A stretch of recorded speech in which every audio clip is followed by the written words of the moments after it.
ဒီနှစ် UCL ဖလားကိုပိုင်ဆိုင်မှုအတွက်အာဆင်နယ်ဘာစီလိုနာ PSG အင်တာမီလီယန်တို့၄သင်းသာရှင်ပြိုင်ခွင့်ကြံရှိရတာဖြစ်ပါတယ်။အင်တာမီလီယန်နဲ့ဘာစီလိုနာတို့ကလည်းစေစုနှစ်တစ်ခုကျော်ချန်ပီယံလိဖလားတွေကိုဝေးကွာနေခဲ့တဲ့အသင်းတွေဖြစ်ကြပြီးတော့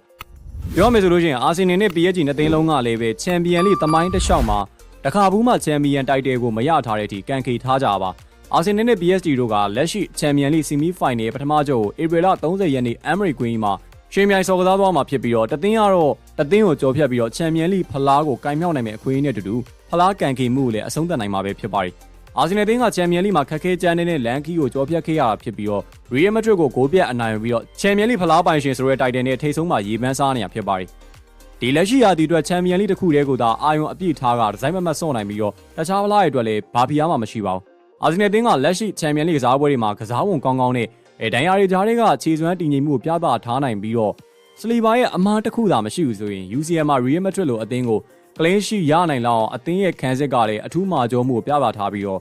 2023ကတည်းကတပွဲထဲမှာသွင်းကို3ဂိုးထက်သွင်းယူခံရတာမျိုးလည်းမရှိသေးပါဘူး။ကွင်းလယ်မှာတော့ Declan Rice က Space လွတ်တွေကိုကောင်းကောင်းရှာဖွေနိုင်ပြီးတော့တိကျတဲ့ဘောလုံးပေးပို့မှုတွေအပြင်မှာမြန်ဆန်ပြီးတော့ Dynamic ဖြစ်တဲ့တိုက်စစ်တွေမှာလိုက်ပါနိုင်ပြီးမာကျော်တောင်တင်းနဲ့ခံစစ်အတွက်ပါလိုက်ပါကစားပေးနိုင်တာပဲဖြစ်ပါတယ်။ဒါမဲ့ Rice နဲ့ကွင်းတွင်းမှာချိတ်ဆက်နားလည်မှုတွေကိုအပြည့်ရနေတဲ့ Thomas Partey ကရီရဲ့ပွဲမှာအဝါကတ်ထိထားတဲ့အတွက်ဝင်ရောက်စော်ကစားနိုင်မှာမဟုတ်ပေမဲ့ကာလာဖီယိုရီကတော့ဒဏ်ရာတက်တာပြီးတော့ပြန်လည်ဝင်ရောက်ကစားနိုင်တော့မှာဖြစ်ပါတယ်။တိုက်စစ်မှာတော့ကိုင်းယာဗန်နဲ့ဂျေဇီတို့မပါတဲ့အလျောက်မှာ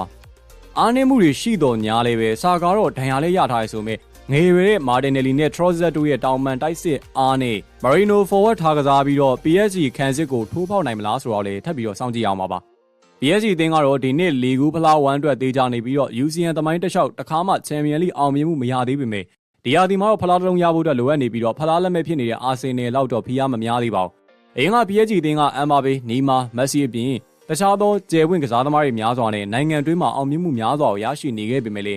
ချန်ပီယံလိမှာတော့ဖလားအောင်မြင်မှုမျိုးမရှိသေးတဲ့ပြင်လက်ရှိချိန်မှာတော့ကျယ်ဝင့်ကစားသမားများစွာခက်ကကစားသမားအနည်းငယ်သာကျန်ရှိပါဦး။ဒါပေမဲ့လက်ရှိ PSG မှာ Luis Enrique အောက်မှာစတားတွေမရှိတော့ပေမဲ့လေကောင်းမွန်တဲ့ဖွဲ့စည်းပုံတစ်ခုကိုရနေပြီးတော့တိုက်စစ်အားကောင်းကောင်းနဲ့ဘောလုံးကိုကင်ထားပြီးစော်ကစားထားနိုင်တာပဲဖြစ်ပါတယ်။အင်္ဂလန်ကလီဗာပူးနဲ့အာဆင်နယ်ကိုဘောလုံးအသာယူကပြင်းထန်တဲ့ Brazil ပုံစံနဲ့စော်ကစားကအနိုင်ယူထားအောင်လည်းကျွန်တော်မြင်ခဲ့ရတယ်။ပြီးတော့ပြင်းထန်တဲ့ Brazil နေမှာဆိုလို့ရှိရင်လည်းဒိုင်ဘီလီကိုထောင်ထားပြီးတော့4-4-2ပုံစံနဲ့ကစားလေးလည်းရှိတယ်။ထိပ်တန်းခံစစ်တယောက်ဖြစ်တဲ့ Captain မာကွင်ညူနဲ့ဦးဆောင်မှုနဲ့အတူတူမာကျော်ပြီးတော့PSG ရဲ့ဂိုးသမားဒိုနာရူမာဟာဆိုလို့ရှိရင်လည်းဗီလာပွဲနဲ့ဒုတိယကျော်မှာဂိုးပေါက်ချင်းချောက်မှုတွေကိုကာကွယ်နိုင်ခဲ့ပြီးတော့UCL ကနေပြီးတော့ထွက်ရမယ့်ဂိမ်းကိုလည်းကာကွယ်သွားခဲ့တာပဲဖြစ်ပါတယ်။အာဆင်နယ် PSG တို့ရဲ့တွေးဆုံမှုကနောက်ဆုံး9ပွဲမှာဆိုလို့ရှိရင်အာဆင်နယ်သင်းကရှုံးပွဲမရှိအနိုင်ယူထားပြီးတော့ဒီနှစ်ချန်ပီယံလိရဲ့လိအဆင့်တွေးဆုံမှုမှာလည်းပဲအာဆင်နယ်က2ဂိုးနဲ့အနိုင်ယူထားနိုင်တာလည်းဖြစ်ပါတယ်။အခုရှင်ပြိုင်လာမယ့်အာဆင်နယ်နဲ့ PSG တို့ရဲ့ပွဲစဉ်မှာကွင်းလက်ကဒမ်ဘီလီနဲ့ဂျီကလန်ရိုက်တို့ရဲ့ပြိုင်ဆိုင်မှုပြင်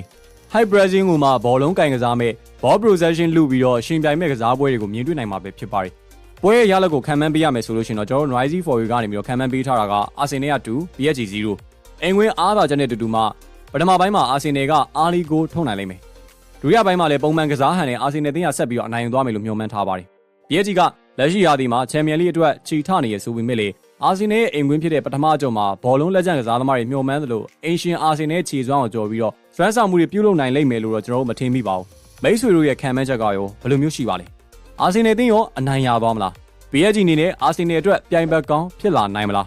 comment section မှာခံစားချက်တွေကိုဝေမျှနိုင်ပါတယ် football secret တွေကိုအမြဲတမ်းတင်ဆက်ပေးနေမှာမလို့ like and subscribe လေးလည်းလုပ်ဖို့မမေ့ပါနဲ့ခင်ဗျ Forever Ghana